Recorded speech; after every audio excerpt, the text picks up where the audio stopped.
설명을 좀 간단하게 하겠습니다. 예수제를 제대로 하기가 쉽지가 않습니다. 왜냐하면 예수제 기간이 일단 길기도 하고 무시로 합니다. 무시로 예수제를.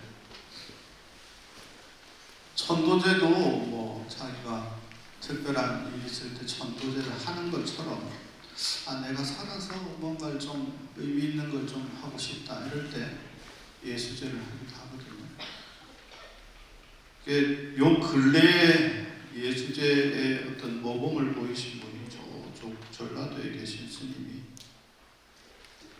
당신 환갑을 맞이해서 예수제를 하셨어요.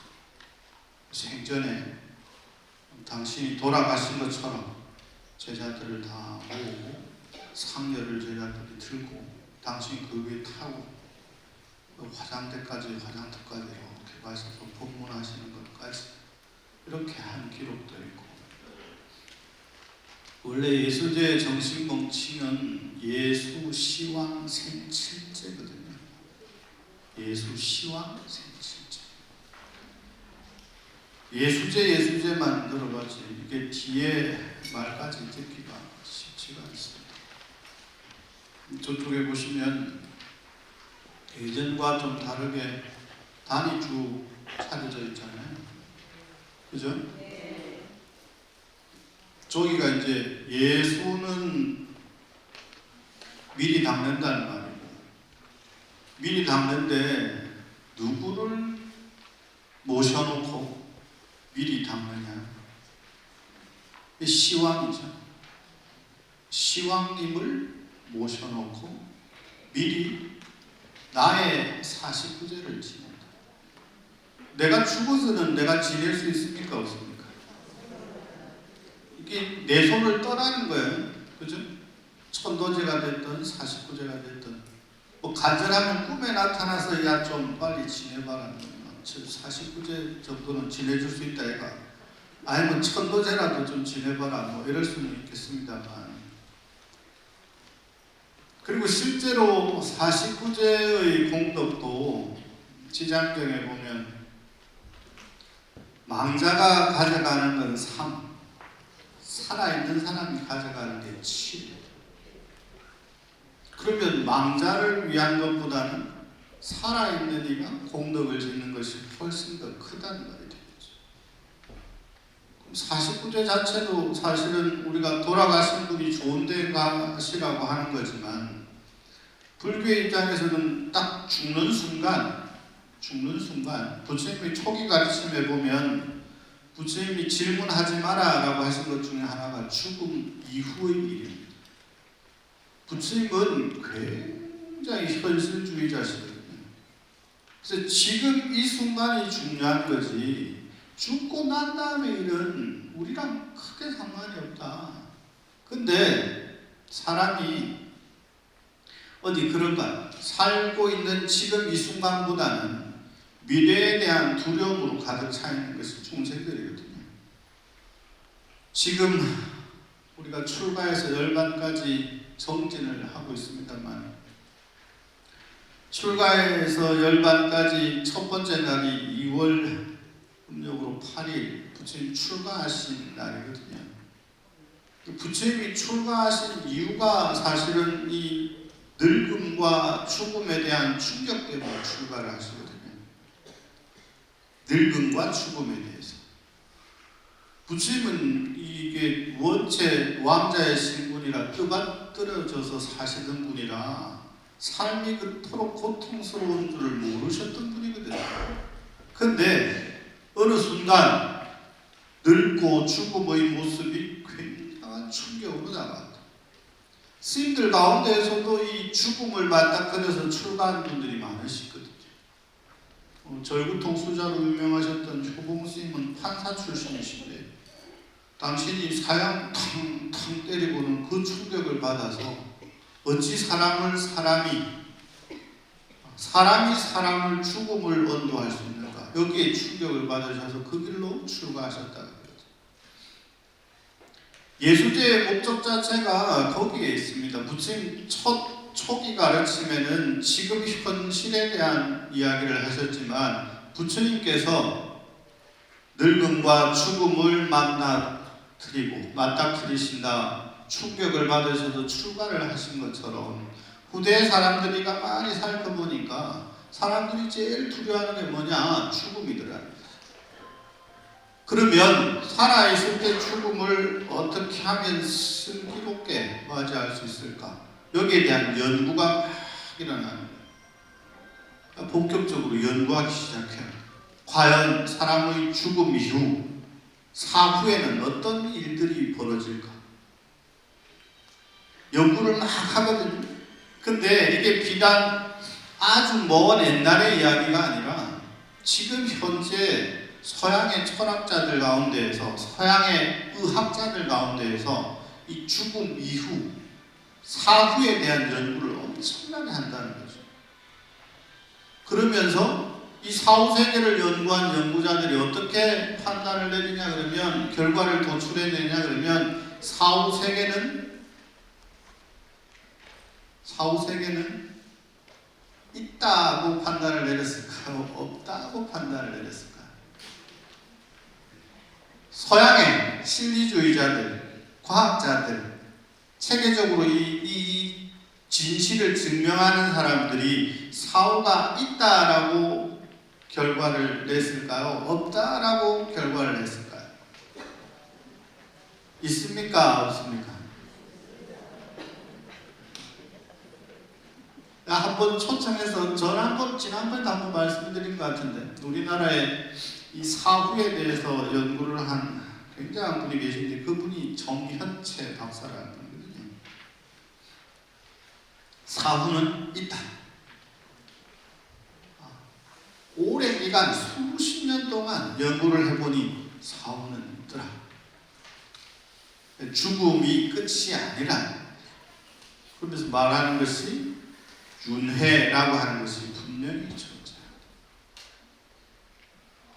지금 우리가 하고 있는 것 자체가 한동안 유행했던 여러분 이 드라마를 봤으면 조금은 젊은 거고 슬기로운 감방 생활부터 해가지고 슬기로운 시리즈가 있었는데 혹시 보신 분들 계신가요?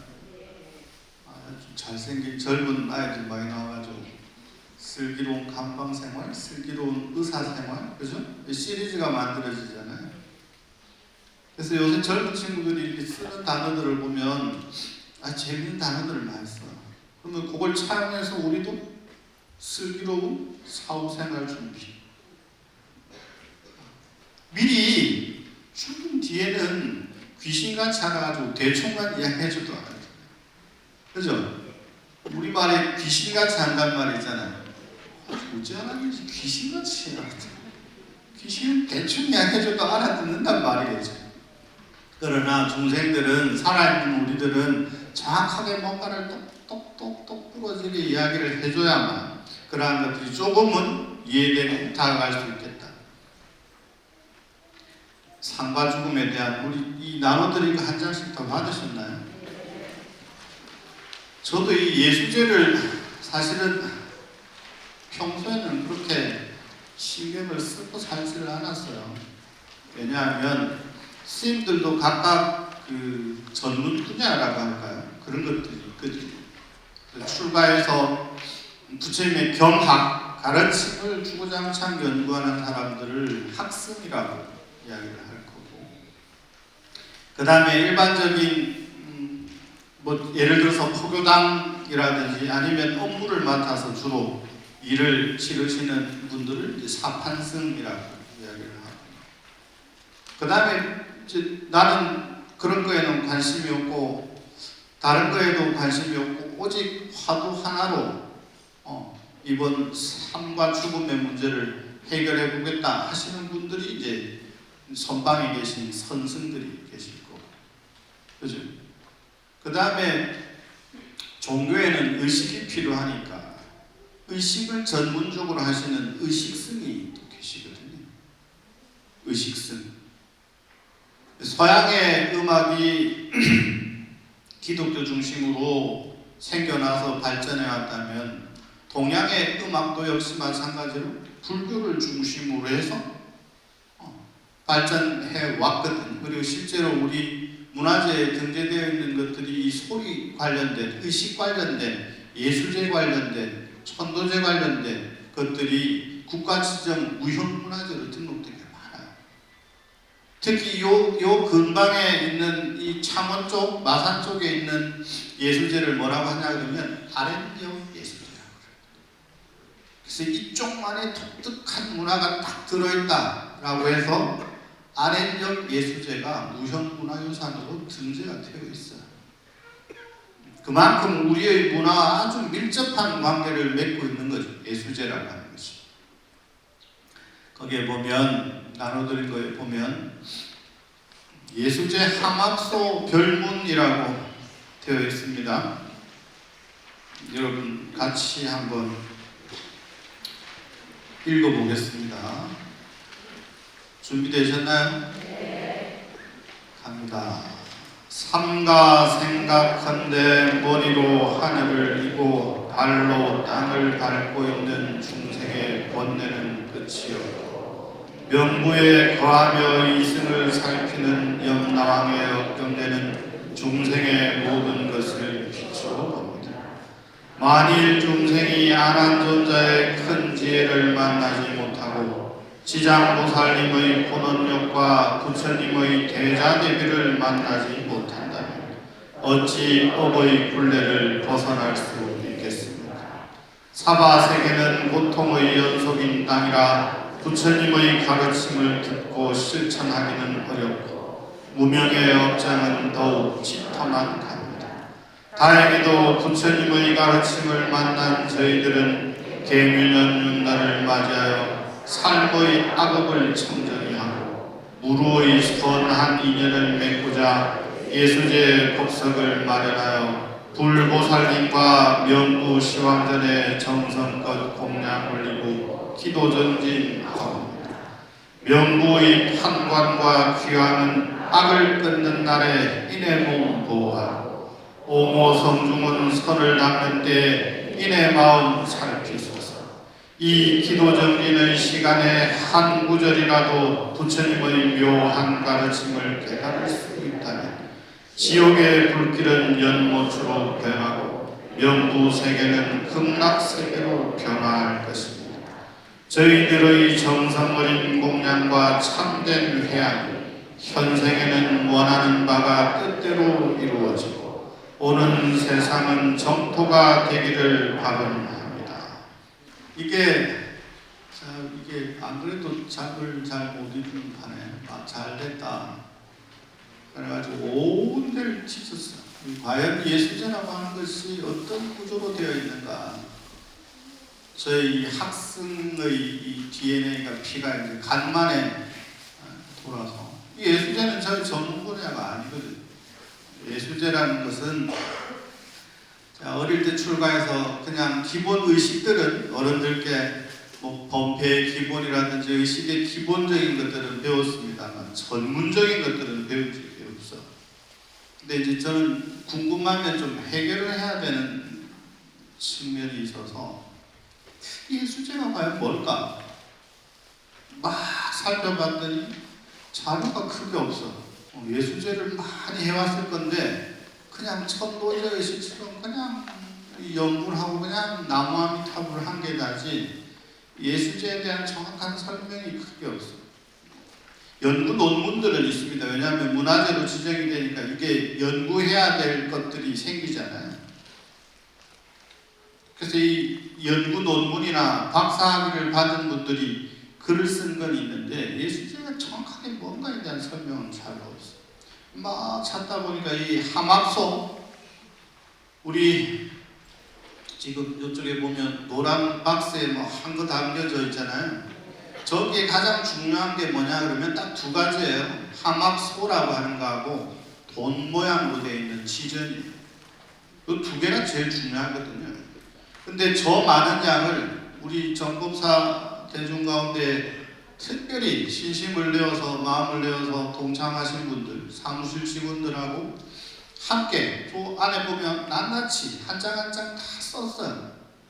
접수하신 분, 동참하신 분들이 성함하고 주소하고 그 다음에 무슨 생하고 이걸 일일이 다 쓴 거예요. 여러분 그분들한테 큰 박수 한번.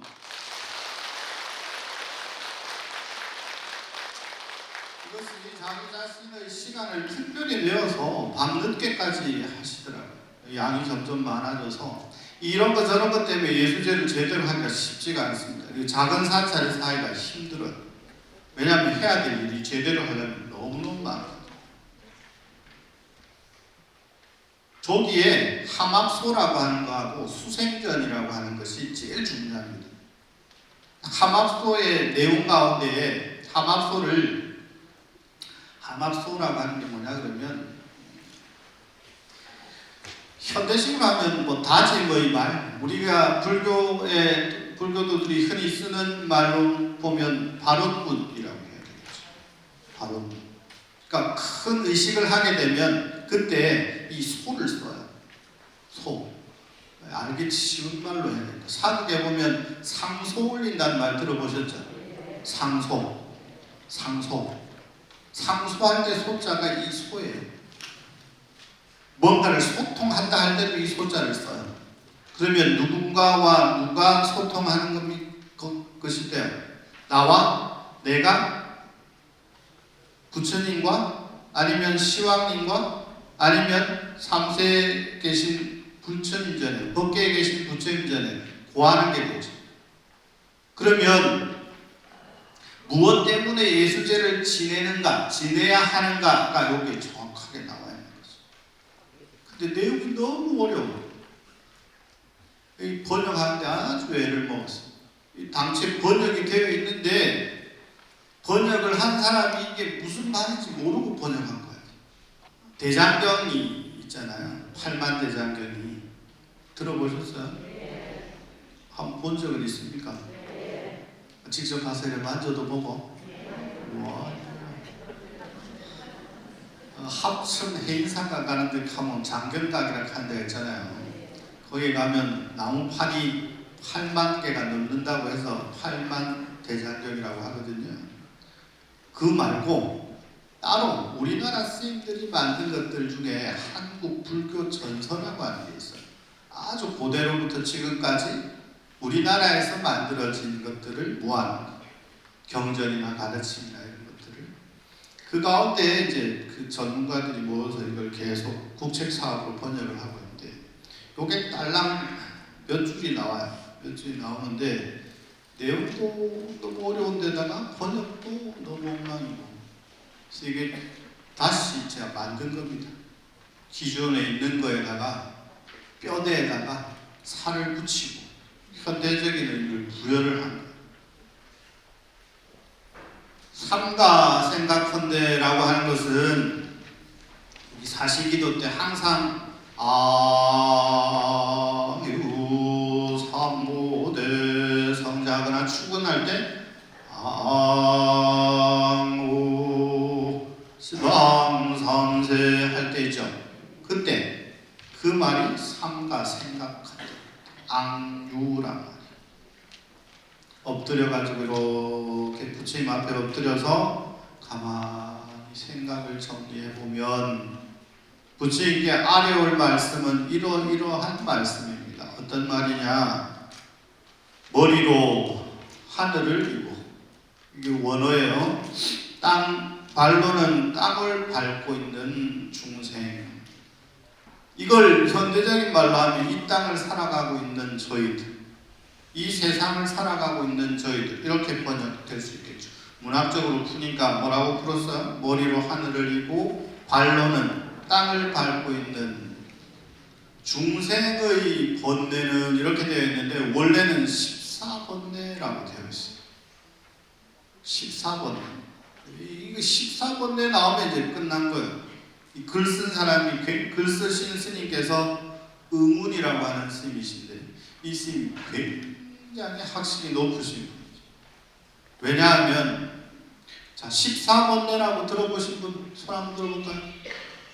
14번뇌 열십자에 이 넉산자가 아니라 이때 14 할 때 산자는 불일 사자예요. 그럼 다른 말로 여러분들이 알기 쉬운 글자로 하려면 뭐가 돼야 되냐? 사자 할 때, 저승사자 할 때 사자, 이 사자를 쓰거든요. 고시 공부할 것도 아닌데 이렇게 엄청나게 쉽게 설명을 해주고 있는 거예요.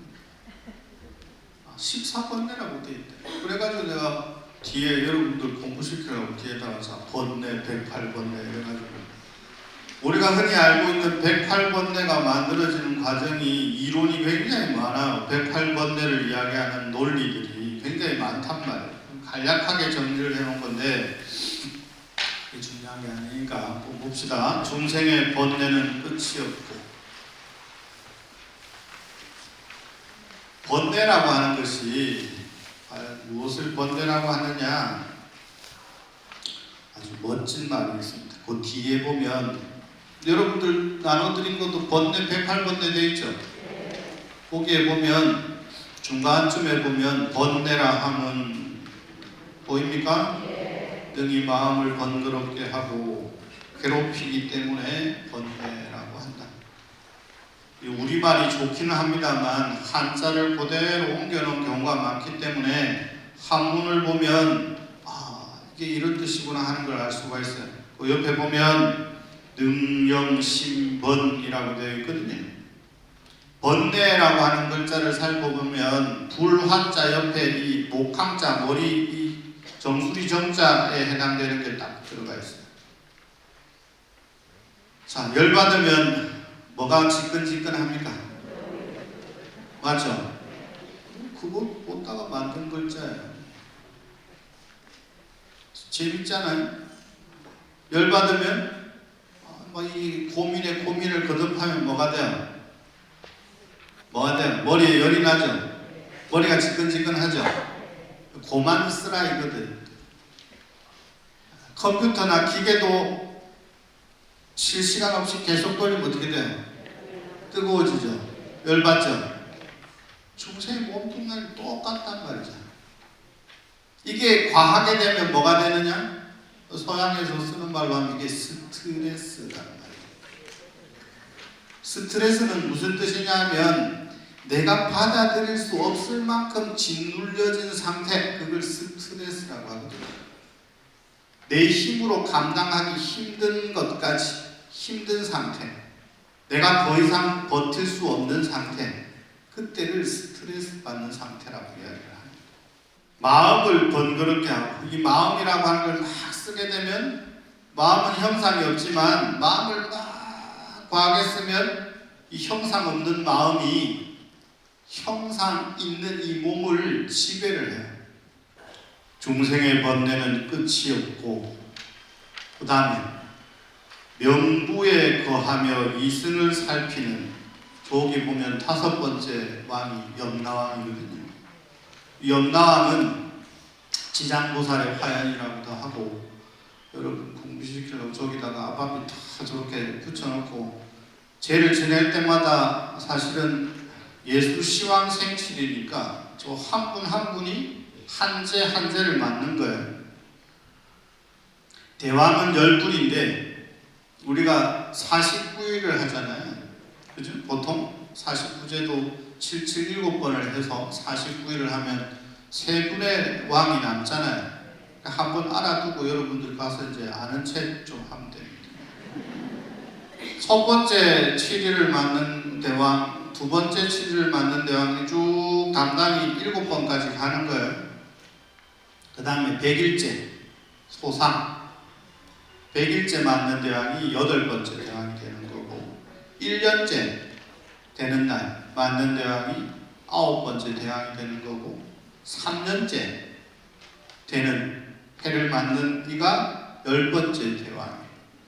그러면 이 동양의 이 제사 구조는 죽음 이후의 의례는 어디까지 가냐 그러면 길게 가면 3년상까지 간다는 말이 그래서 되는 거예요. 이해가세요? 굉장히 동양의 윤리 문제하고 이 죽음 이후의 문제 상례를 다루는 데는 연구를 엄청나게 한 거예요. 죽음 이후에 어떻게 될까?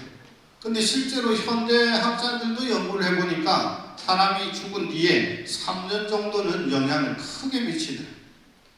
그 뒤로도 영향을 물론 미치긴 합니다만 정도의 차이가 점점 약해지더라고요. 거기에 가면 저 염라대왕이 주로 보고 계시는 게 염라대왕이 하는 일이 뭐냐 그러면 앞에 거울을 하나 딱 놔두고 딱 들어가기만 하면 요새 저 공항 가면은 이 검색대 있죠. 저승에는 일찍 벌써 아주 오래전에 이미 이 첨단 시스템을 도입해갖고 이 앞에 서기만 하면 막 이 속뼈다귀부터 세상의 기계는 이 뼈다귀까지만 보여주지만 명부의 저 업경대는 우리의 이 시커먼 속내까지 마음까지 쫙 들여 보여준다는 거예요. 서양의 영화 중에 보면 SF 판타지 영화인데 그 뒤로도 마찬가지입니다. 여기다 칩을 하나 딱 꽂고 있대. 그러면 자기의 평생을 여기에 기록하는 거예요. 요걸 딱 빼서 탁 틀면 이 사람 인생이 탁 나온다는 이론이거든요. 만 봐도 이거는 이쪽 동네에서 뺏겨간 것 같아요. 왜냐하면 죽음에 대한 이야기를 이렇게 디테일하게 하는 데는 이 동양밖에 없어요. 서양에서는 이 죽음에 대한 이야기를 크게 하지 않는단 말이에요. 지금 젊은 친구들도 이런 이야기들을 잘 들어두면 먹고 사는데 크게 도움이 되는 것들이 많죠. 특히 컨텐츠 쪽에 공부하는 친구들. 벌써 시간이 좀 됐습니다만 그 신과 함께라는 영화 보신 적 있죠? 네. 본 적 있습니까? 네. 1,000만 관객을 동원했다는 그 이야기들이 전부 여기서 나간 거예요. 여기서 나가서 만화로 웹툰으로 먼저 만들어지고 웹툰 인기를 너무 끄니까 이게 영화로 만들어진 거예요. 근데 이게 좀 잘못된 부분들이 상당히 많습니다만 그건 현대인들에게 이야기를 하고자 이렇게 만든 거니까. 이 업경대라고 하는 것이 얼마나 최첨단이냐 그러면 우리의 죄의 무게까지 업경대는 중생의 모든 것을 비추고 그러니까 딱 서는 순간 염라대왕이 뭐 거짓말 하지 마라 어쨌다 뭐 할 필요가 없는 거예요. 드라마틱한 삶이 쫙 한순간 지나간다는 거죠. 만일 중생이 안한존자의 큰 지혜를 만나지 못하고 지장보살님의 본원력과 부처님의 대자대비를 만나지 못한다면 어찌 법의 굴레를 벗어날 수 있겠습니까? 부처님은 늙고 죽음의 모습만을 보고 거기에서 삶이라고 하는 것이 영원하지 않구나 바로 마음을 내서 출가를 하셨지만 우리는 현재를 살아가는 우리는 끊임없이 자기가 가지고 있는 것의 미련으로부터 자유롭지 못하거든요. 저렇게 죽음 이후의 모습을 리얼하게 사실적으로 표현해 놓는 것은 이런 것들을 무서워해라. 그리고 지금 현재의 삶에 충실해야 된다고 우리에게 알려주고 싶으신 거죠. 그래서 여러분들에게 제가 당부드리고 싶은 것은 요건 쭉 읽어보면 되겠습니다만 사이사이 이야기할 거리가 너무 많습니다만 그걸 목적으로 한 시간이 아니기 때문에 내용을 한번 쭉 살펴보시고 이 3년 만에 돌아온 예수제 기간 동안 해야 될 것들에 대한 이야기를 한번 해봅시다. 첫째로 여러분들에게 보내보고 싶은 건 스님들은 유언장을 한 번씩 작성을 해요.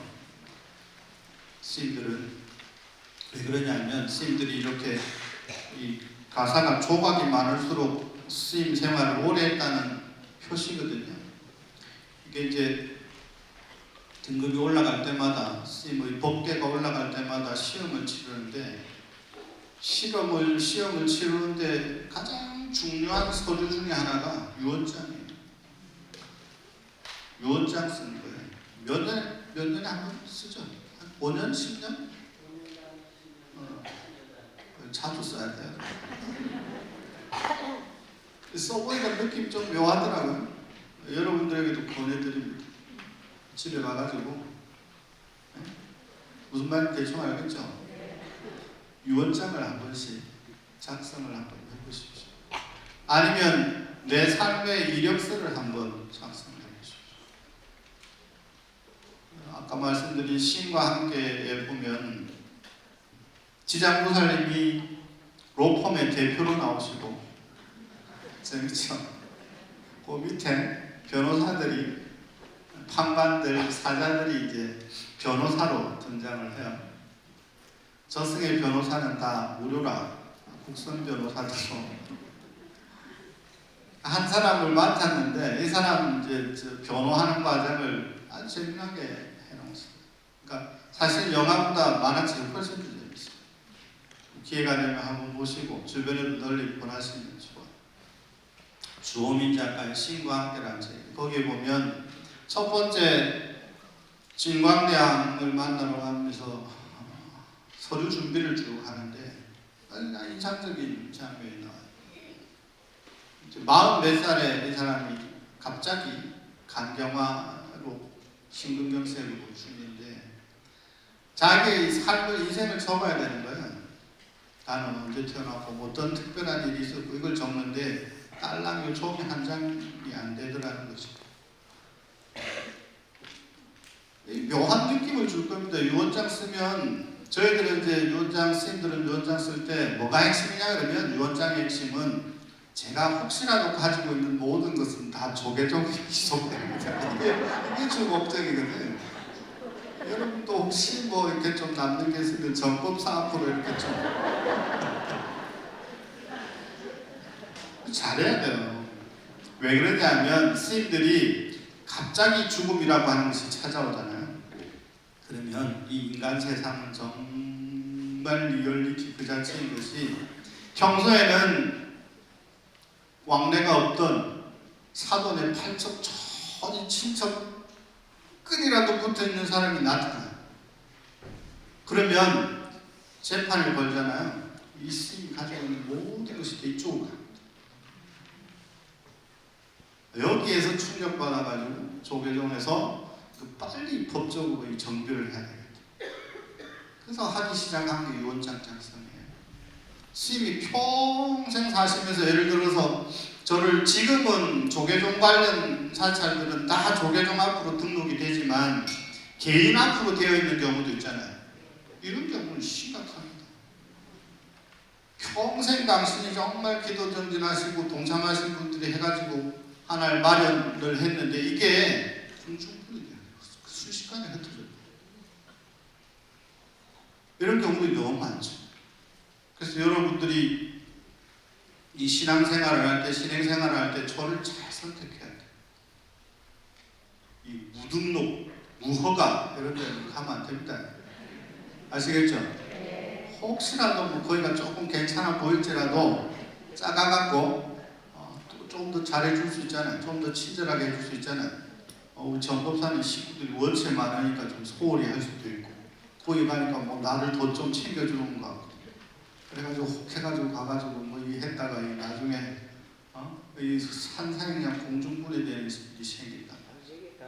유언장을 써보면 삶의 이력서를 한번 써보면 참 좋겠다.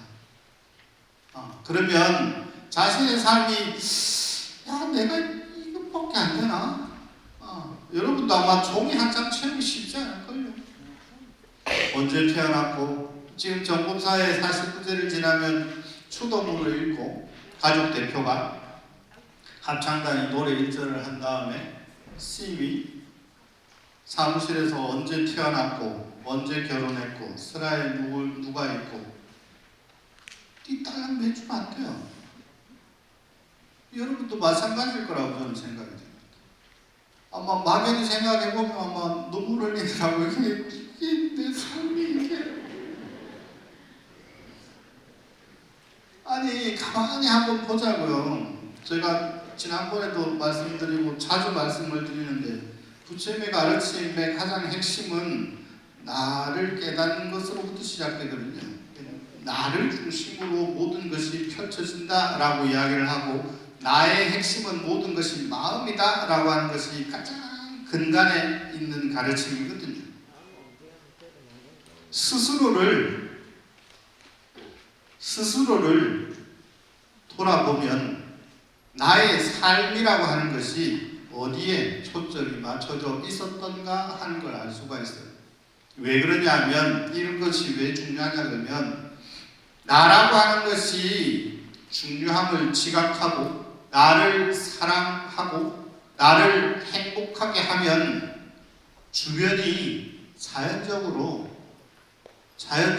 주변에까지 사랑과 행복이 전달됩니다. 여러분이 성질 나가 있고 짜증 나가 있는데 이 옆에 누가 근처라도 오면 성질이 납니까? 안 납니까? 저리 가라! 됩니까? 안 됩니까? 되죠? 내가 행복으로 사랑으로 충만해 있으면 어때요? 용서 안 될 게 있습니까? 없습니까? 내가 기분이 너무 좋은데 용서 안 될 게 있어요. 예전 같으면 성질이 잔뜩 나 있을 때 같으면, 가시가 막 쏟아져 있을 때 같으면 이 근처에 살짝만 올라해도 성질이 나지만, 내가 행복하고 내가 사랑으로 충만해 있으면 상대방의 어떤 것도 다 용서할 수 있죠. 그게 사람이 가지고 있는 마음의 크기에 요합니다. 어떤 때는 마음이 너무 컸다가 어떤 때는 마음이 정말 바늘도 들어가지 않은 상태예요. 예수 시황 생칠제라고 하는 것은 알고 보면 우리들이 삶에 대한 성찰을 하는데 참으로 좋은 시간입니다. 죽음에 대한 성찰은 또는 망자를 위한 시간은 매년 갖는 백중천도제 시간이 있잖아요. 근데 저기에 붙어 있는 건 지금 영가가 아니라 우리들이거든요.